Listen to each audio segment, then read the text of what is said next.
வணக்கம். இந்த வீடியோவில் நம்ம இதை பற்றி பார்க்க போகிறோம் அப்படின்னா, நாம் பார்க்கக்கூடிய ஒவ்வொரு சேட்டலைட் சேனல்ஸுமே வருஷத்துக்கு ஒரு 4 முறை ஸ்ட்ரக் ஆகி நிற்கும். 5 நிமிஷத்துக்கிட்ட ஸ்ட்ரக் ஆகி நிற்கும். அது எப்போ ஸ்ட்ரக் ஆகி நிற்கும், அது ஏன் நடக்குது அப்படிங்கிறது தான் இந்த வீடியோவில் நாம் பார்க்க போகிறோம்.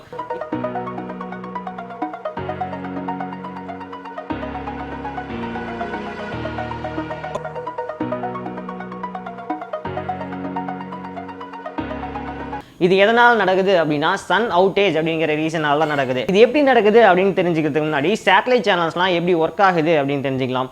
கீழே கிரவுண்ட் ஸ்டேஷன்லேருந்து மேலே இருக்கிற சேட்டலைட்டுக்கும் நம்ம கீழே இருக்கிற கிரவுண்ட் ஸ்டேஷனுக்கும் 36,000 கிலோமீட்டர். அப்படி 36,000 கிலோமீட்டர்லேருந்து மேலே சேட்டலைட்டுக்கு வந்து ஒவ்வொரு சேனலுமே அப்ளிங் பண்ணுவாங்க.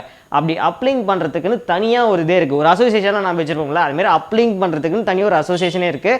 அவங்க கிட்ட தான் இந்த சேனல்ஸ்லாம் கொடுத்துருவாங்க. அங்கே அப்ளிங் பண்ணுற இடத்துல வந்து தனியாக அப்ளிங் பண்ணுவாங்க. இல்லை தனியாக அப்ளிங் பண்ணுறதும் இருக்குது சில சேனல்ஸுக்கு. இப்போ உதாரணத்துக்கு ஜி நெட்வொர்க்கில் எடுத்துக்கிட்டிங்க அப்படின்னா, என்னதான் ஜி தமிழ் சேனலே ஓடுறதா இருந்தாலும் அவங்களோட அப்ளிங் வந்து மும்பையில் தான் இருக்குது. எல்லா ஜி நெட்வொர்க் சேனலும் எல்லாமே மும்பையிலேருந்து தான் அப்ளிங்க் ஆகும். அப்படி கீழே கிரவுண்ட் ஸ்டேஷன்லேருந்து 36,000 கிலோமீட்டருக்கு ரொம்ப ஹை ஃப்ரீக்வன்சியில் அப்ளிங் பண்ணுவாங்க. அப்படி அப்ளிங் பண்ணுற சிக்னலை மேலே இருக்கிற சேட்டலைட் ரிசீவ் பண்ணி கீழே வந்து பல பீமாக பிரித்து கொடுக்கும். அப்படி ஹை ஃப்ரீக்வன்சியில் இருக்கிறத சேட்டலைட் வந்து லோ ஃப்ரீக்வன்சியில் பல பீமாக செதறி பிரித்து கொடுக்கும். அது வந்து நேரோ பீம், ஒயிட் பீம் அப்படின்னு சொல்லுவாங்க. அதாவது நேரோ பீம்னா டார்கெட் பண்ணி அடிக்கிறது, ஒயிட் பீம்னா அப்படி பரவலாக செதறி விடுறது. இதெல்லாம் சேட்டலைட் கம்யூனிகேஷனில் விரிவாக அடுத்த காணொலியில் தெளிவாக பார்க்கலாம். சரி, ஏன் இந்த வருஷத்துக்கு 4 முறை அந்த சேட்டலைட் சேனல்ஸ்லாம் ஸ்ட்ரக் ஆகுது அப்படின்னா, நம்ம டவுன்லிங்க் பண்ணுற சேட்டலைட்டுக்கு பின்னாடி சூரியன் வரும்போது அந்த சூரிய ஒளி சேட்டலைட்லேருந்து டவுன்லிங்க் ஆகிற ஃப்ரீக்வன்சியோட அதிகமாக இருக்கும்போது நாய்ஸ் ப்ரொடியூஸ் ஆகுது. சேட்டலைட்லேருந்து டவுன்லிங்க் ஃப்ரீக்வன்சி வருது, அதுக்கு பின்னாடி நேர்கோட்டில் சூரியன் வரும்போது சூரியனோட ஒளிக்கதிரில் நாய்ஸ் ரொம்பவே அதிகமாக இருக்கும். அந்த நாய்ஸ் நம்ம ரிசீவ் பண்ணுற டவுன்லிங்க் ஃப்ரீக்வன்சியை அஃபெக்ட் பண்ணும்.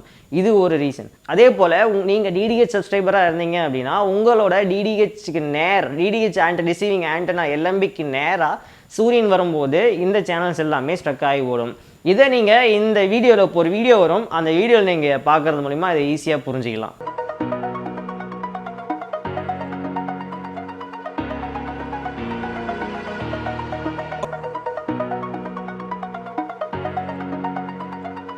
இது வந்து ஃபாஸ்ட்டாக ஓட்டி விட்ட வீடியோ. இதனால் வந்து இவ்வளோ ஃபாஸ்ட்டாக சூரியன் நகர்ந்துருவா அப்படின்னா கிடையாது, அது கொஞ்சம் கொஞ்சமாக தான் நகரும்.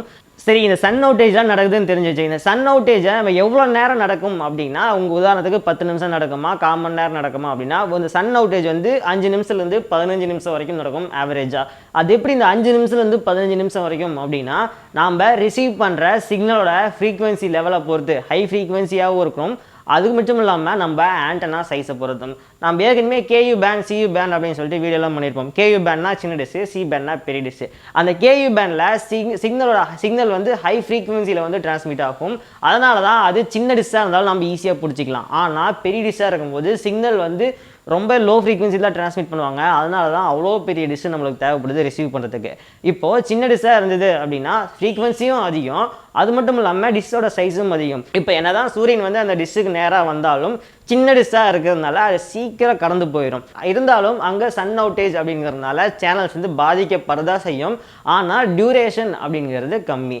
இதே பெரிய டிஷ்ஷாக இருந்ததுன்னா டிஷ்ஷும் பெருசும் இல்லாமல் சிக்னலும் லோ ஃப்ரீக்வன்சி. அதனால் அவ்வளோ பெரிய டிஷ்ஷை சூரியன் வந்து கடந்து போகிறதுக்கு வந்து கொஞ்சம் அதிக நேரம் எடுத்துக்கும் சின்ன டிஷ்ஷோட கம்பேர் பண்ணுறாங்க. சின்னவனாக இருந்தால் ஈஸியாக தாண்டிட்டு போயிடலாம், பெரியவனாக இருந்தால் கொஞ்சம் தாண்டது கஷ்டம் அப்படின்னு வச்சுக்கலாம். அது மட்டும் இல்லாமல் அந்த பெரிய டிஷ்ஷில் அந்த ஓட்டியாக இருக்கும்ல பெரிய டிஷ்ஷு, அந்த டிஷ்ஷில் அந்த சூரியன், சேட்டலைட், அந்த ஃப்ரீக்வன்சி இது மூணும் நேர்கோட்டில் வரும்போது அந்த மேலே இருக்கிற எல்எம்பி பார்த்தீங்க அப்படின்னா அப்படி பழுத்து போயிருக்கும். அப்படி ஒரு கலரில் இருக்கும், பார்த்தா அவ்வளோ ஹீட்டாகவும் இருக்கும்.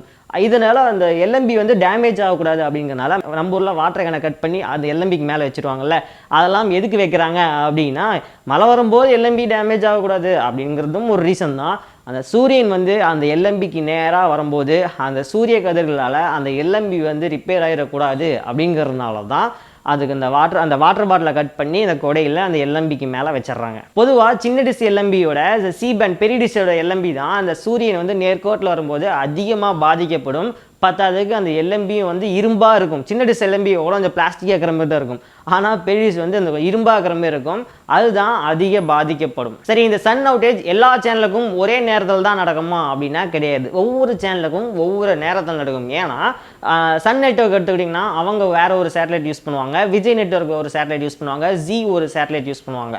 அப்படி யூஸ் பண்ணும்போது ஆளாளுக்கு ஒரு சேட்டலைட் யூஸ் பண்ணும்போது அந்த ஒவ்வொரு சேட்டலைட்டுக்கு பின்னாடியும் சூரியன் வரும்போது தானே, அப்போது ஒவ்வொருத்தரோட சேனலும் சன் அவுட்டேஜ்னால வெவ்வேறு டைமில் பாதிக்கப்படும்.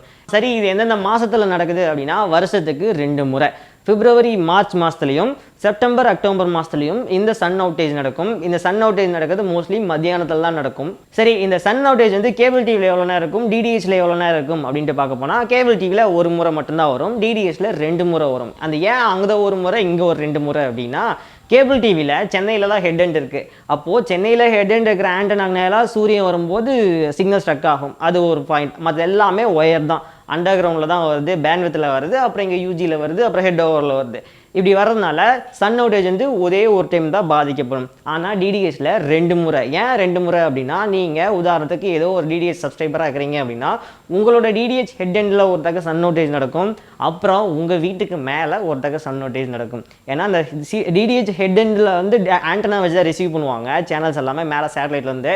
அந்த டிடிஹெச்சுக்கு நேராக வரும்போது ஒரு தக்க, உங்கள் வீட்டு டிடிஹெச் ஆண்டனாக்கு நேராக வரும்போது அங்கே ஒரு தக்க நடக்கும். இந்த சன் அவுட்டேஜ்னால என்னென்ன பாதிப்பு ஏற்படும் அப்படின்னா, ஃபஸ்ட்டு எல்எம்பி போயிடும். மேலே டிடிஹெச்சுக்கு மேலே ஒரு சின்ன மைக் மாரி வச்சுருப்பாங்கல்ல, அது போயிடும். அடுத்தது சேனல்ஸ்லாம் ஸ்ட்ரக் ஆகி வரும் ஒரு 5 நிமிஷத்துக்குள்ள.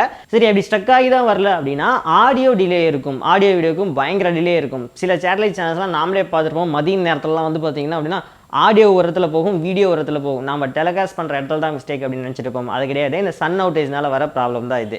அப்படி இல்லைன்னா சுத்தமாக நோ சிக்னல் அப்படின்னு சொல்லிட்டு வராமல் இருக்கும். இதுதான் சேட்டலைட், சூரியன், உங்களோட ஆண்டனா, இந்த 3ம் நேர்கோட்டில் வரும்போது உங்களோட சேனல்ஸ்லாம் பாதிக்கப்படும். இந்த வீடியோ உங்களுக்கு ஒரு தெளிவு கொடுத்துருக்கும் அப்படின்னு சொல்லி நம்புகிறோம். தொடர்ந்து இணைந்திருங்கள் அன்பு டெக் சேனலுடன்.